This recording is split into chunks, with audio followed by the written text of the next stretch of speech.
So with that being said, about the power wire, the yellow wire is supposed to be hot all the time. I did take it apart and I looked at it and it didn't look burn out or anything like that. I also wasn't getting any power to the fuse box at all. That's another thing I want to add on. And I mean, when I'm talking about, like, I turned the key over, I got no dash lights, no clicks, fuel pump wasn't turning on, anything like that. So at the suggestion of the auto shop here, I ended up actually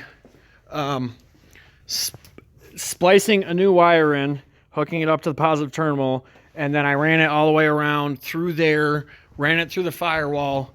And the reason why these yellow wires look cut is because I actually spliced them into it off of that single one using a crimper cap. So it has a constant power running through it. As soon as I did that, I had power to all the wires. I was able to turn the ignition switch to run, and when I turned it to run, all the wires off the ignition switch had power to them, along with the ones that I boiled down to over here, like that red one with the green stripe and everything like that. They all had power. The next issue I ran into was, like I said, it was turning over, but it wasn't starting. So,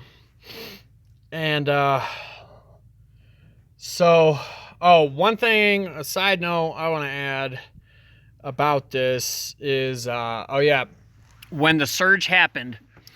So if you can see this, let me see if I can focus this. That red wire with the blue stripe. That red wire with the blue stripe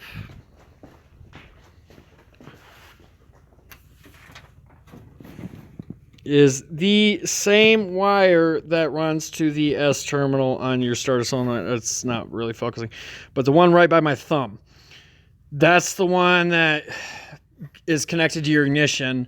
And then you got your permanent positive link right here, which is that terminal, and then that actually goes to the starter itself. So that red wire with the blue stripe, when I would hit the ignition switch and slide that thing up, this bar right there, it was not starting at all. Like, it would, when I finally spliced in to those yellow wires and got constant power, all the dash shit would turn on, but I still wasn't getting any turn on. The fuel pump wasn't turning on, anything like that. So what I ended up doing, so obviously somewhere when that surge happened, wherever the harness is somewhere up in the dash, it fried those wires and fried those connections, because obviously that red and blue wire are not making a solid connection from the ignition switch over to the starter solenoid.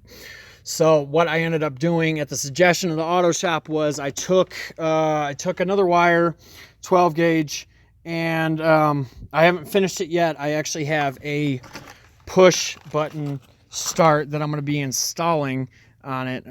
That's the hub, and then that's the actual button itself.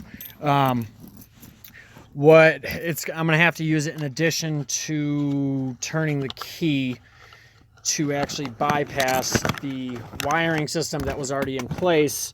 But what I did was I took that extra wiring, this one right here that I'm going to install the push button onto, and ran it across, and I crimped it to one of these doohickeys right here, put it on the starter solenoid. So now it actually has power. Now it's actually fully linked again from there.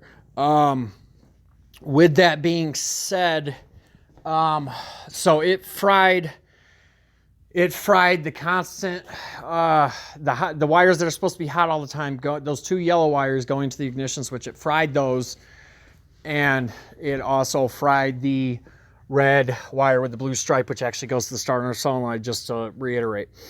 So after I got that figured out, and this, literally the way I know that it fried the red and blue wire is if I try to start it without, I'll even show you right now. If I try to start it, where's my flag?